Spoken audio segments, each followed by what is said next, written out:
In today's video, I'm going to be teaching you how to play Valkyrie in Rainbow Six Siege. So going into her primaries, she has the MPX and the SPAS 12. The SPAS 12 is a terrible shotgun, and the MPX is a pretty okay SMG, so I'm not even going to go over the shotgun, just play the SMG. But going into the details of her SMG, it has 26 damage with 30 bullets and 830 fire rate with little to no recoil at all. Because of the little amount of recoil, I definitely recommend running suppressor and vertical grip. Angled grip isn't really good after they nerfed it, and vertical grip is always just going to be better because of that. So even if there isn't much recoil on it, put a vertical grip on, especially if it's suppressor, because suppressors are making it to where it has no recoil control. It's literally just sound reduction without the damage reduction anymore. So always run vertical grip and silencer on guns that don't have any recoil. Don't make the mistake of running angled grip. On this gun, however, her sights only include the one-time sights, my personal favorite being Hollow B. But with that being said, just run the MPX. And then she has a Deagle, 71 damage with 7 bullets. Very good for making head holes, feet holes, hip holes, etc. Very good for adding versatility to where she can put her cameras, and overall can help the team a lot. I will say as a pistol, it's pretty limiting considering the amount of recoil that it has, but also only having 7 bullets. That's really the only thing that's kind of stopping me from not liking the gun. You really only use this thing like you would use a bailiff. You don't really use it to kill people. You just use it to make holes within the objective. So just keep that in mind. And then she has nitro cells or impact grenades. Now either one can actually work if used correctly. If you're running out with Valkyrie and you're running at a certain wall that you have a camera on, then you can actually run impacts. But like I'd say over half the time you're going to want to run the nitro cell unless you have certain strategies in mind with the impact grenades. The nitro cell is great not only because it's plant denial and it might be a free kill if you use it correctly,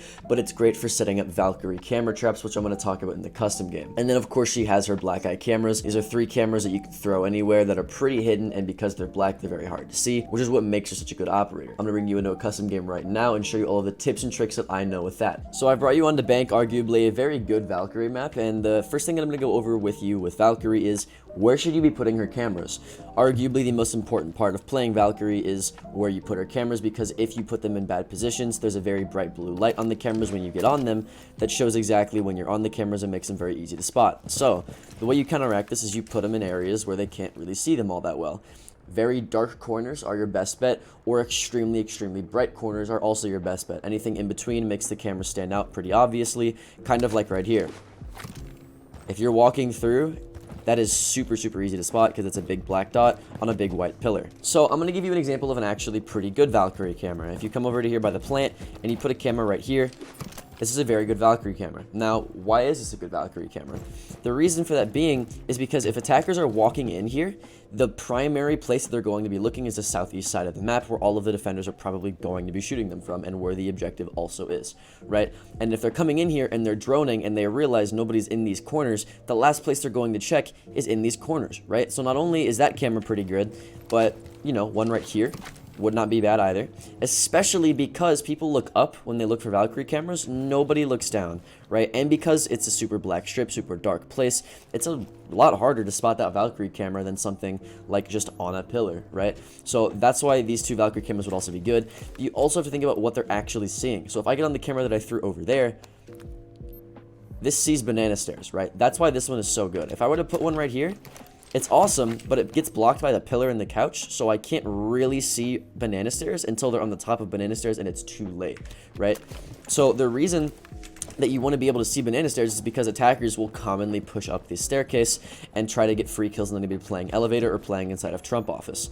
So that's why this specific camera that I can't even find myself is so good, right? Because it watches a primary focus of attention. It also makes it to where it's very hard for attackers to spot. It's in a dark location, and it's so hidden that the person who threw the camera can't even fucking find it. So that is an example of a great Valkyrie camera. So I'm in top square right now. I'm throwing a Valkyrie camera right here. This Valkyrie camera is not too spectacular. In fact, if they had any brain, they would probably see it, but surprisingly, most players don't, because again, no one's going to be looking to the right. They're all going to be looking at the head holes or janitor, because people are commonly peeking from there. So, you know, it's actually pretty okay, but nothing too spectacular. The reason that I'm showing you this is because all of this flooring beneath the common walk-in from this double window or from the 2 windows right here is soft. And something that you can do as Valkyrie, and something that's extremely underrated as Valkyrie, is you can set up nitro traps. So let's say I want to blow up the nitro right about here. I don't want to blow up the nitro right about here, because by the time I see them walking in and I get off my camera and press my nitro button, they'll have already walked in a bit more, right? So I kind of want to put it where I think they're going to walk naturally, which is about right here. So I go below, I put my nitro there, And as soon as I see anybody walk into the door, not walk here, but as soon as I see someone walk in the door, I immediately blow up that nitro, and you will get a free kill.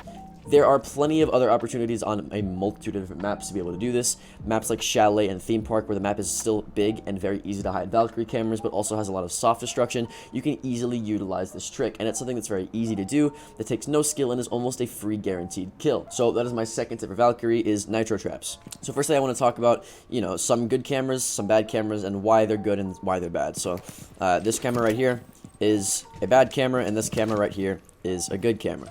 Now, on the surface level, if you look at these cameras, this seems like an arguably worse camera than this one, right? Because this camera looks at more space, you can see more people if they're inside of this objective. Now, the reason that this is bad, obviously, is because it's easily shootable and anybody can see it, especially if you're on the camera, because of the bright blue light that appears whenever you're on it, as opposed to this camera right here.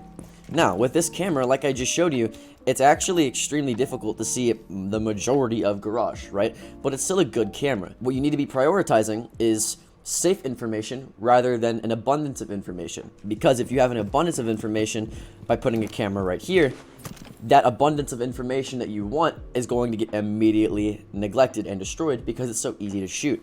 That's why the pillar example in Bank on the upstairs floor that I showed you, the first camera I showed you, is so bad. Because yes, you get the most amount of information possible by putting it on a pillar in the middle of the room, but it's so easily shootable that all of that information would go to waste. Now this camera right here is good. It has very minimal information, but it's just enough to where you can see the entrance of garage and you can see anybody coming in. No, you can't see them behind any of these cars, and you can't see them when they walk up into here, but it's very good. The reason for it being is, one, it's extremely hard to spot, and two, if they want to shoot it, if they end up seeing that tiny little dot right there, which I doubt they will, this is bulletproof. You cannot destroy this camera because this is all bulletproof glass on this van. So this is an amazing, amazing camera. I didn't make this up, by the way. I got it from a different creator. So I just want to preface that I did not make this camera up. But as opposed to something like this, where it gives you more information, that is a much better camera, like I said, because it gives you less information on general area, but it's not going to get destroyed, and that is so much more important. That's pretty much going to be it for the entire video. I have a bunch of really good hidden Valkyrie camera spots on my YouTube shorts, and I only plan on making more. So if you want to see that, check out my YouTube shorts. It's on my TikTok as well. Sub to the channel down below if you want to get better at the game Rainbow Six Siege. Like the video, it would help out a lot, and I'll see you in the next one. Later.